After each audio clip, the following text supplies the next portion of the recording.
In vitro fertilization, also known as IVF, is a very commonly done procedure for infertility in the United States and all over the world.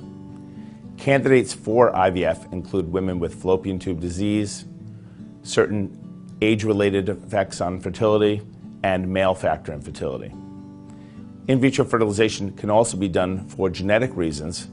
If a couple has an increased risk of certain genetic diseases, embryos can be biopsied and the genetic disease can be determined in the embryo prior to the transfer of the embryo to the uterus.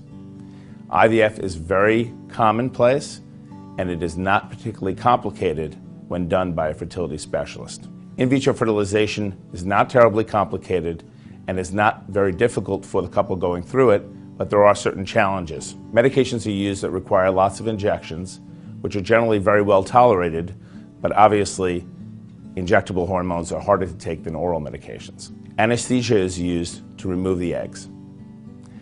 Taking in vitro fertilization from the top, in general, it starts by using certain medications to stimulate the ovaries, and then after about 10 to 12 days of those medications, the woman is put to sleep for approximately 10 minutes, and anesthesia is used intravenously.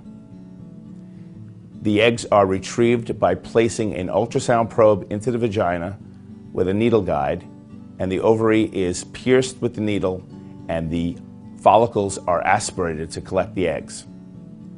The eggs are then put into culture media and are incubated together with the sperm to create embryos. A few days later, those embryos are transferred back into the woman's uterus, not requiring any anesthesia.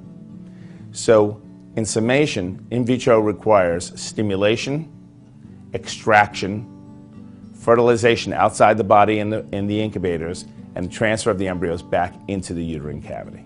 The chances of success for in vitro fertilization depend largely on the condition being treated. As women age, the chance of success goes down dramatically. Best success rates are noted in women who are under 30 and then under 35. In women who are over 38, the chances of success are significantly lower. In addition, the chance of miscarriage rises as women age. In vitro fertilization is an excellent treatment that has allowed many couples over the years to become pregnant who would never have become pregnant 20 or 30 years ago when in vitro was not available.